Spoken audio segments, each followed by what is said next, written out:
Of all the major muscle groups, the traps are one of the most important muscles for creating a powerful looking upper body and completing a well-developed frame. For example, take a look at the following two pictures of me, the original on the left and the edited version on the right, with a considerable downsizing of my traps. You can see the extent to which the well-developed traps on the left contribute to the overall aesthetic of my upper body by connecting the neck to the shoulders, whereas on the right, this component is absent and takes away from the muscularity of my physique. And not only that, but adequate development of all three portions of the trap muscle adds considerable size and definition to the back musculature between the lats, while also playing an important role in injury prevention and improving posture. And despite the fact that several common pulling exercises will involve the traps, they can be further emphasized through direct trap training. But in order to learn how to best work out the traps, we need to first understand their anatomy. Anatomically, the trapezius muscle is divided into three main regions, commonly referred to as the upper, middle, and lower traps. The upper traps are the region most people focus on, likely because they are clearly visible from the front view. The middle and lower traps, on the other hand, are often underdeveloped in most people, partly since they're not visible in the mirror, but also because other more powerful muscle groups like the upper traps and the lats tend to overpower them, which is detrimental since they not only help add extra definition to your back, but they play a very important role in scapular stability, which is especially useful for preventing shoulder impingement. Therefore, ensuring that you're actually emphasizing each portion of the traps based on their function and anatomy is vital, and in this video, I'll show you an evidence-based workout that does just that. When it comes to trap development, rack pulls above the knee have become increasingly popular as of late, and for good reason.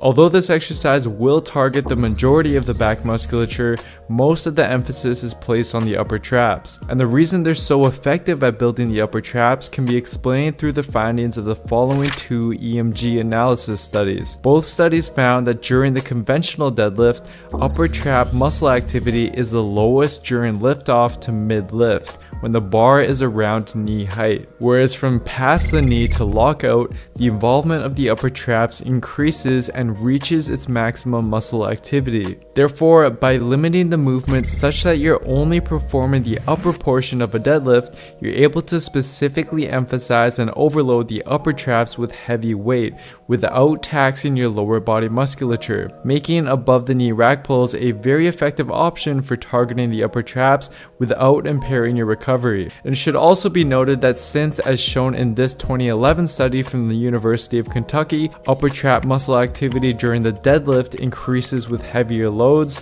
you should therefore strive to use heavy weight when performing this movement in order to maximize upper trap involvement. But as always, to avoid injury, do so within your relative capabilities. The barbell shrug is another excellent exercise to include in your arsenal for trap development. They will again mainly emphasize the upper traps and seem to be one of the best options when it comes to activating and developing this region. One 2008 paper from Anderson and colleagues found that the shrug elicited the highest upper trap activity when compared to 4 other common upper trap exercises. In agreement with this, an extensive 2010 EMG analysis by researcher Brett Contreras analyzed upper trap activity with 25 different shoulder and trap exercises, and the barbell shrug was once again found to elicit the highest upper trap activity. However, despite already eliciting high upper trap activity, it's vital that you perform the barbell shrug optimally in order to maximize its effectiveness. And as shown in this paper from the Journal of Clinical Biomechanics that analyzed the shrug, there's 2 things you can do. The first thing you can do is widen your grip width. This is because performing the shrug with your hands shoulder width apart increases the involvement of the levator scapulae muscle in your neck and lessens that of the upper traps due to their respective muscle fiber orientation. So instead, By widening your grip when you perform the shrug, you can see how the line of pull is now more in line with the way the upper trap fibers run, which helps increase their involvement while lessening that of the levator scapulae muscle. The second thing you can do is, rather than simply shrugging the weight completely straight up and down, you want to instead think about squeezing your shoulder blades together as you shrug up. Since the upper traps not only function to just elevate the scapula but also assist in retracting it, it means that this small tweak will lead to a better contraction. This next exercise is something I'd highly suggest you add into your trap training arsenal. They're called prone reverse flies and will mainly emphasize the mid traps, which will not only help with the overall aesthetic of your back, but also helps tremendously in terms of injury prevention and improving posture. Multiple studies have found that the prone reverse fly with external rotation, such that the thumbs are pointing up, elicits maximal activity of the mid traps, which is likely because of the way the mid trap fibers run, since as you can see here, the line of pull of the arms is most in line with the mid trap fibers, which run pretty much horizontally. Now, as for how to perform them, simply lay on a flat or inclined bench or even on the floor and lift your arms straight out to your side with your thumbs pointing up. The goal is to feel a strong contraction in the middle of your back, so avoid shrugging your shoulders up as you perform them in order to minimize upper trap involvement. I'd highly suggest that you start out without any weight and then gradually add weight over time as needed.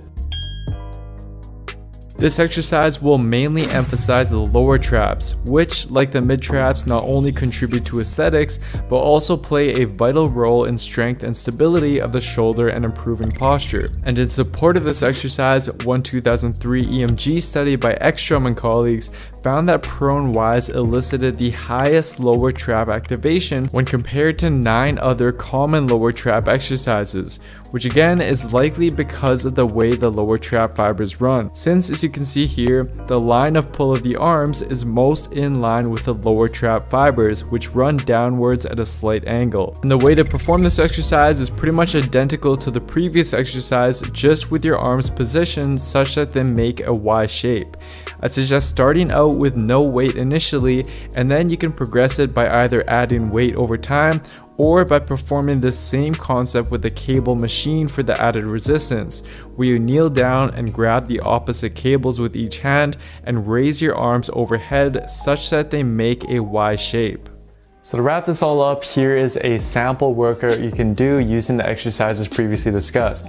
Keep in mind that this is just a recommendation and the optimal number of sets and reps will vary individually, but I just wanted to give you guys some sense of direction to take. And as for how to best implement this, you have a few options. If your traps are really lagging and it fits well with your workout split, you can run this just as a workout on its own. Another option is to just add a few of these exercises when you train back or shoulders to help give your traps a little more emphasis. Or alternatively, you could run a specialization phase for a few months with these exercises to hit the traps with greater volume. Just keep in mind that many back exercises, especially the deadlift, already target the traps, so just ensure you're not overdoing it.